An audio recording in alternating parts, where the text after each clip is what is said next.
Welcome back to Cutter Simpsons Unhinged. Today we're going to be doing number 36 in our series, and it's going to actually be something that's kind of not planned in well, it's not the normal shtick. Anyway, so I've done plenty of Simpsons episodes. Lisa Goes Gaga, That 90s Show, Homer and Bongo's thing, Homer at the Bat, the Olympics, the Winter Olympics in Vancouver, Maud's Death, 15th season, Christmas special, Principal and the Pauper, Homer and a Pooh, Lisa the Vegetarian, Love is a Many Strangled Thing, Tata, Forsaking Me, Lisa Gets an F1, the Gay Marriage episode, There's Something About Mary, Diary Queen, The Simpsons Family Guy crossover 2014, Bart the Mother, the Italian Bob, the Simpsons movie, Homer's Enemy, Kill Gill, Homer Ned's Hail Mary, Trash of the Titans, the FIFA episode, You Can't Live Like a Referee, Mr. Who Shot Mr. Burns, the Trails of Horror stuff, Homer's Phobia, Go Canada, Bart Mango Banner. I did a season 4 comparison of March versus Montreal against to Springfield. I did the season 37 stuff that go past, present, future, burning over that 300th episode that actually ended up being number 302 by accident. Barhood, Shield of Ill Faith, and last time was No Loan, again, Natural Doodly. So those are the episodes I did. Of course, everything will be in the playlist down below so that you get to see what's happening. And practically the rule is one episode per season.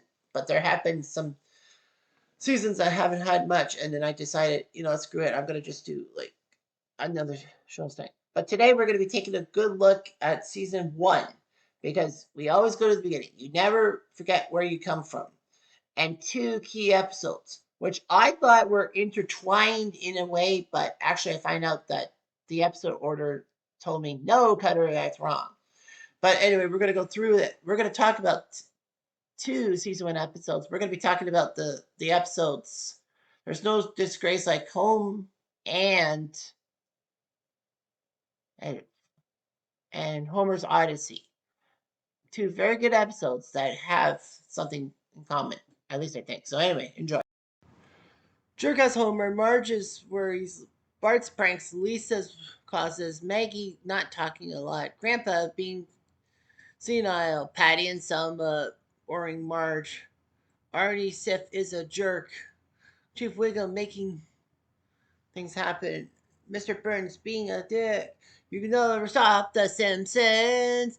Heaven knows they've been trying for years and they still come back for more. 37 seasons is a bit much, don't you think? It's a crazy Simpsons. Something happens. A do do do do do.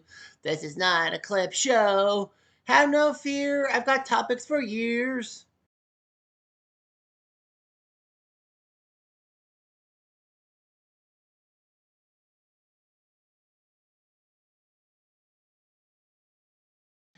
Just a quick note about everything is that I had mistaken for many years that Homer's Odyssey and There's No Disgrace Like Home actually were switched around. I thought No Disgrace Like Home went first, then Homer's Odyssey, which actually makes sense because of Homer and trying to suck up to Burns for a better job, and he wasn't safety inspector yet. But I mean, I guess he was safety inspector. So basically, I made a giant boo boo, and now let's move on. All right, so this picture, if you're watching the picture, weird animation, of course, 1990 animation compared to 2026 of all these people. And there's even one guy in a bandit mask. That's weird.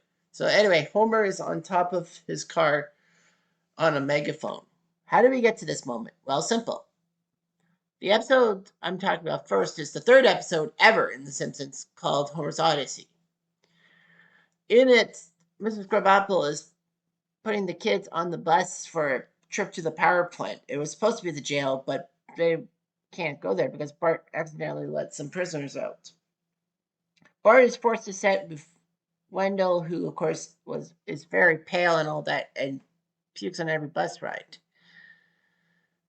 However, Bart tries to alert Krabappel about Wendell's illness, but Edna has no say in it and basically tells Bart that the next word is going to be his last. He'll be forced to sing on the bus.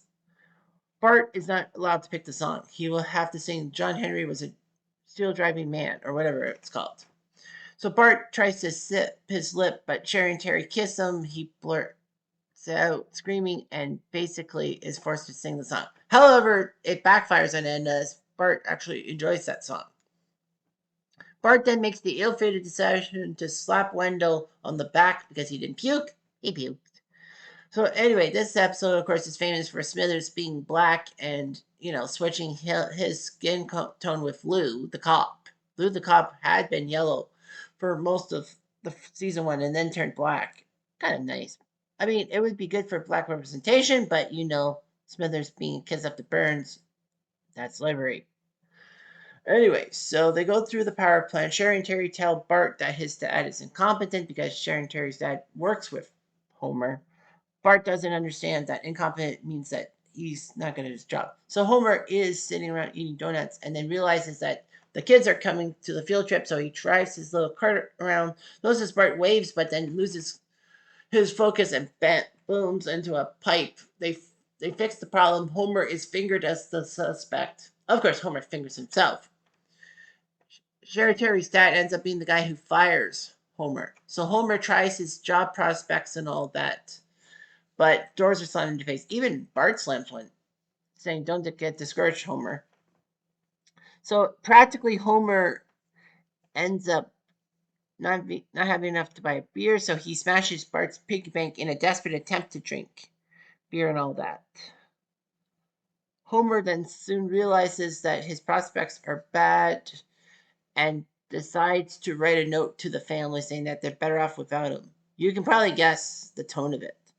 And then Homer decides to take a giant rock and put it on a chain and put it around his leg. So practically, Homer is carrying a rock. The Winfields notice that, and Martha says, "Look, honey, that Simpson man is trying to kill himself." And then the husband goes, "Now, Martha, maybe he's taking his pet rock for a walk." Of course, they laugh at it. You shouldn't be laughing at it. And this is almost 40 years since the episode. Bart and Lisa realize something is up, and Lisa finds the note, and Marge is shocked. Homer somehow gets to the bridge and is ready to throw the rock over the bridge, which of course means that he being attached to it would fall over. You know why? But Homer sees that Marge and the kids finally catch up to him and realize that and are ready to try to pull Homer away. Homer then finds out that there's a speeding truck and pulls the family out of the way from being hit. It's kind of strange how Homer does it, especially with the weight of the rock potentially slowing him down. But he makes it, and Marge is shocked that Homer would do something like this. However, Homer has an epiphany saying that he needs to do something with safety. So at the next city council meeting, Chief Wiggum passes around notes about El Bardo, which is a very good caricature of Bart. So it's caught Bart flat-footed. So then Homer makes a presentation, of course, goes long-winded with trying to explain safety and the history of it before being told to just get to the point. Personally, I mean, when I do sports trivia stuff, I let blah, blah, blah, and people say, get to the point. Anyway, so Homer wants a stop sign at D Street and 12th. I thought it was 12th, but anyway. It's approved, and Homer goes on a safety crusade. Every day for 5 days, he's on the front page of the newspaper about safety. Unfortunately, then they say, stop, Homer, stop. There's too many signs to count, and Homer thinks he's done a good job. However, Homer decides to do the one thing possible and go after the power plant. Bart says, "Wow, what a hero." Homer says, "What did you say?" Nothing. "Oh, well, I'll just assume what you want to say." Of course, that proves that even in season one, Bart doesn't want to say anything positive about Homer, or doesn't want the world to realize how bad he is. Idiot. Regardless of that, he gets the attention of Burns and Smithers. Now, Mr. Burns' voice seems different in this episode and the next one I will describe. It's actually, I can't remember who the actor was, But some guy voice acted Mr. Burns for a few episodes, then got a big head and got fired, and that's when Harry Shearer took over. But nevertheless, Homer leads the campaign. Smithers, in all his darkness, tells Homer to come to the office for a meeting. So Homer and Burns meet. Burns wants to give Homer the job as safety inspector. Homer thinks it over, gets distracted by Mr. Burns' clothing, but then decides, oh, what the hey, I'll take it. And then he's told by Burns to go out there and tell everyone that the power plant is safe. Homer refuses to lie and then tells Burns that he will be out there every single day to fix the problem, unless they give him the job. Burns realizes he's not as dumb as he looks. Of course, this is the Walter Matthau type Homer that is reasonable and not a massive oaf. So Burns gives him the job. Homer then tells the people that he's going to be the safety inspector and that he's going to fix the problems. Oh boy, that really aged like milk. So anyway, it was just huge and all that. And of course, the whole thing with Waylon Smithers, it was a color stylist who mistakenly colored him the wrong one. He went back to an intended color the next episode.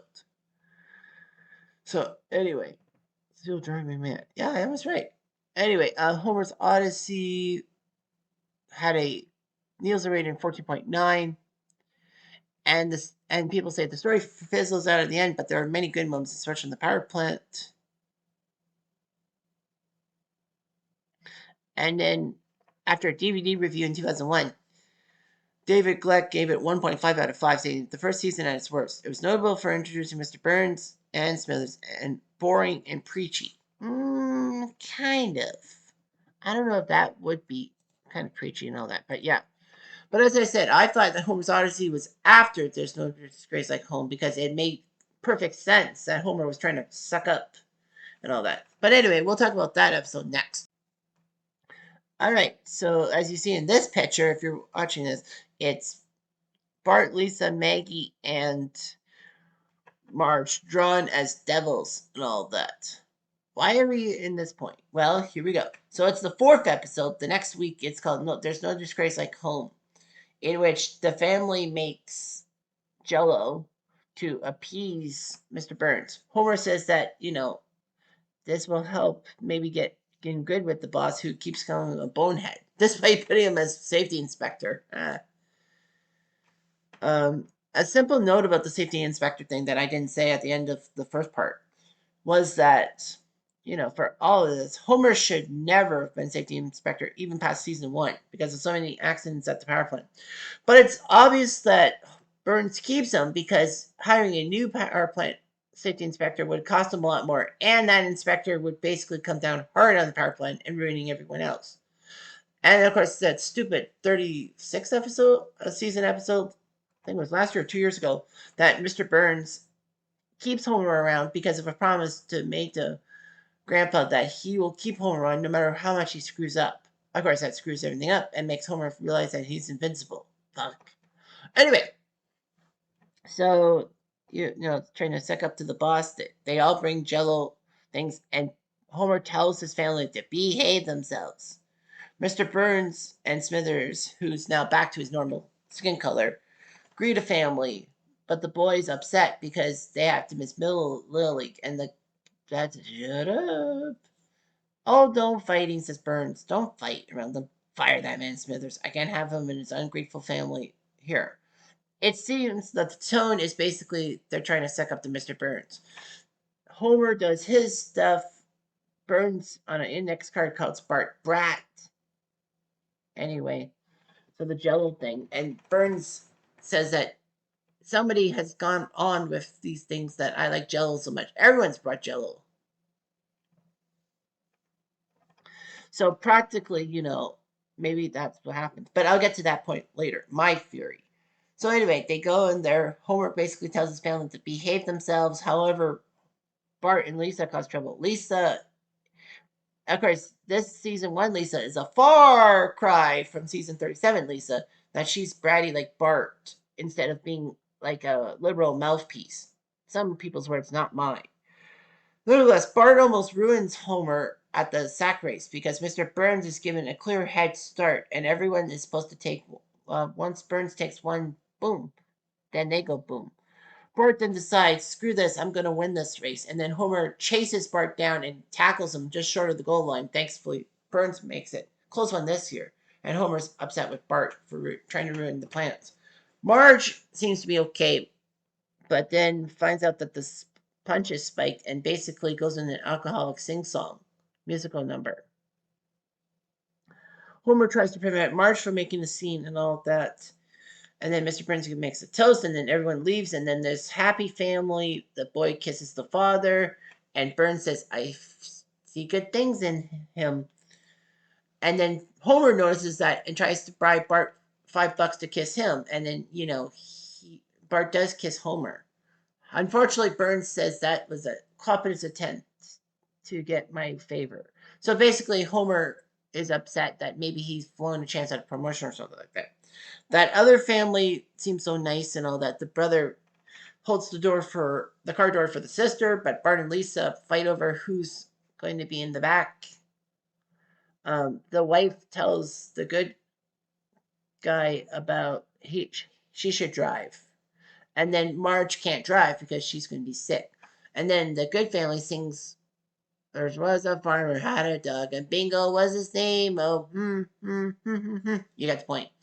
However, Homer pictures the car, and of course, pictures the family as um, Satan and Spawn, even Maggie. Homer is upset with how his family may have cost him a promotion and all that. It's also well, I'll talk about that later. Anyway, so Homer wants the family to sit around dinner as a normal family instead of in front of the TV. Well, the reverse would probably be true in later seasons. But nevertheless, they try to. Homer prays that, "Why did you curse me with this family?" And basically, they try to interrupt the prayer. Says, "No, I'm not done yet. Homer, how long will it be before you finish bashing us?" "Oh, I'm sorry, Marge. I just think we're the worst family in town. Then we should move to a new town." And then Homer tries to get the family to behave by peeping into other houses. The first house is basically a family with the grandparents smiling, sickening 1960s smiles, or 50s smiles, whatever you want to call it. And then the second one, it seems that a grandfather and son are talking, but they're talking about wrestling in the bushes, and then they get shot at. The Simpsons. The third house is their own, and Homer basically says, "Don't." And then he goes out to Moe's Tavern and basically bemoans everything. Bart, I think for the second straight episode, does do a prank call. He did the prank call in the previous episode. Carl and Lou basically get a dog trying to sniff out peeping Toms, and the police dog is right at Homer, but Homer defends himself by saying he has wieners in his pocket. So anyway, Homer gets in a fight with Barney over his family, gets knocked out, but then on the floor he notices Moe's TV and an advertisement for Dr. Marvin Monroe's family counseling, and says that the best problems are not spoken of, they're on TV. And so he calls the center. One tiny problem though, it's $250 to do anything, and the Simpsons can't scrounge that much. We see the first instance of Itchy and Scratchy being played out, which is kind of comical. But then, of course, Homer gets the family into therapy and decides to pawn the TV to try to keep the family together. The family's upset with it. Marge is upset that Homer would take such drastic steps to do something like this. And this is, season one Homer, as I said. Later seasons, the roles would definitely be reversed. So we see some angry families, one with 4 members, and they're all with skulls. And what's even more crazy is that family from the picnic, they're there too. So Homer was kind of right that the family may have tried to be suckers for a job promotion. So he signs off and then gets $250. And then a family that looks eerily similar to the Simpsons season 1 format go out for frosty chocolate milkshakes, which was a fad for saying in the first few seasons of The Simpsons. Lisa says her schoolgirl dreams to faster are ruined. Well, that's not the last time that would happen. So anyway, they talk about the Homer and family talk to Dr. Marvin Monroe and everything, and they are forced to draw like people who annoy them. Maggie, of course, is a baby. She can't really draw. However, Lisa, Marge, and Bart draw Homer, whereas Homer draws an airplane. Dr. Marvin tells Homer that he's an ogre, boorish, and a family figure, a hard nosed figure that basically doesn't, I don't know how he says it in a way, but it's slam dunk for season one, that is. So, anyway, Homer and family do um, the, the padded sticks to hurt each other, and then Bart takes the cover off and whacks Dr. Marvin Monroe. So, Dr. Monroe decides to give them electroshock therapy. And that's what happens. So they end up shocking each other by accident, and then revenge, like Bart and Lisa shock each other. Marge shocks both of them. Homer shocks Bart and Lisa. And Maggie plays with the buttons while she's a baby. So basically, the power in the town goes off and on, off and on. And Mr. Burns basically says that this whole energy conservation fad is instead as a dodo. Of course, Burns is money hungry as usual. So anyway, Dr. Irvin Monroe unplugs the stations and says that this is not the way to get healthy. They compliment the family compliments each other for their hairstyles, especially Marge. And Dr. Monroe says, "You must leave." Homer then says, "Oh, no, you don't. Your ad says family bliss or double your money back." Of course, Dr. Monroe is painted in the corner. He pays them off and says, "Don't you tell anyone that you came here." So with the $500, Homer decides to buy a better TV. So it all works out in the end. So anyway, ashamed of family's behavior and all of that. So anyway, yeah.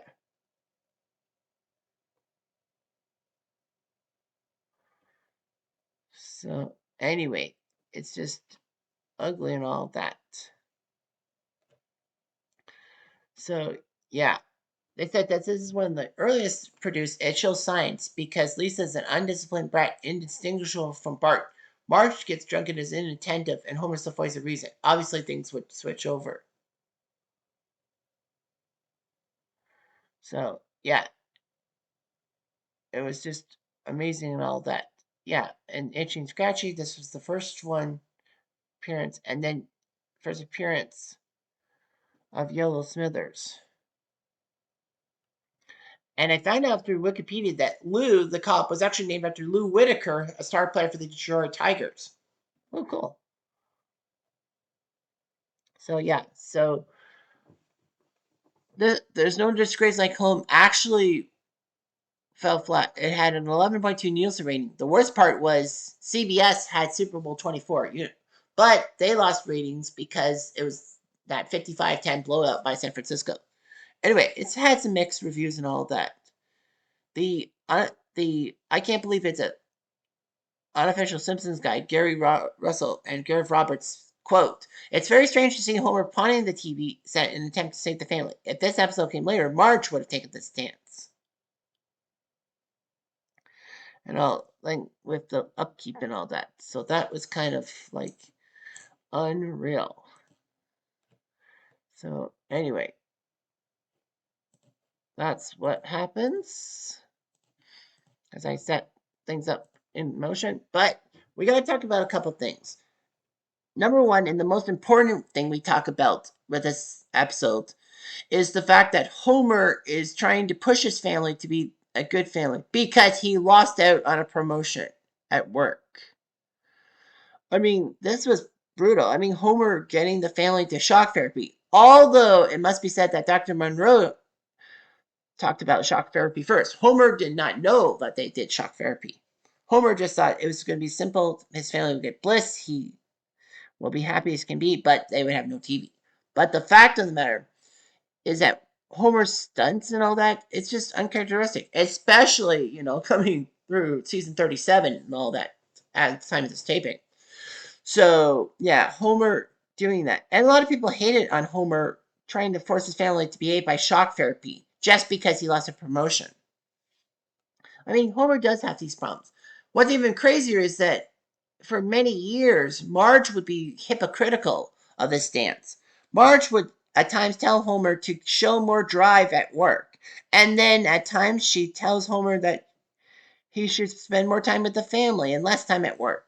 That is freaking hypocritical, especially from somebody who barely works, who thinks that taking care of Maggie is like a job. But Maggie seems to be okay. She seems to be just as smart as Lisa and everything else. And point number 2 is, could this have been a Burns and Smithers prank, if you will? Could this be an inside job? Could this be a Dinner with Schmucks episode? Now, Dinner with Schmucks, it was a movie starring Steve Carell and a few other people, in which a high-ranking executive sets up a dinner party and that all his employees bring somebody who is kind of awkward and all that. And the winner of that contest would actually get a promotion at work. So basically, the schmucks were just plants by people trying to suck up to the boss and get a promotion and all that. I feel that maybe, just maybe, this is Mr. Burns' plot. I mean, is it possible that Burns or Smithers set up the thing and told one employee about the whole gelatin thing, and then that employee spread it to everybody, and that, they may have got everyone to do the gelatin and basically try to suck up with Mr. Burns for a promotion. I mean, a couple of them did get promotions, and Homer, of course, is jealous he didn't. But the fact is, maybe it was an inside job. Maybe Burns and Smithers set this up with everything so that they can catch the ingrates, quote unquote, off guard. This is possible. I think that practically, they set up a story, a rumor, and all the employees did their job as the company picnic and all that. But Mr. Burns is kind of maniacal, anyhow. So that's those 2 episodes and how good season 1 seemed to be with story plots and how Homer changed from lovable to Walter Matthau type to basically a Oaf type. Anyway, that's this week. Next week, we dive deep in The Simpsons to season 29. And we talk about sexism in Springfield. Marge becomes mayor, and basically, maybe her conscience ruins her, and how Springfield could be sexist with Mayor Quimby and choosing Mayor Quimby over Mayor Marge at any time. So we'll talk about season 29 next week, and then we'll talk about season 12, Homer versus Dignity, the next week. Days of Future, sorry, not Days of Future. The 500th episode, we'll talk about that. Mother Simpson, and then the 400th episode. So I've got things lined up, and I don't have to panic about finding an episode. Anyway, I'm Jeff Diamond. Adieu.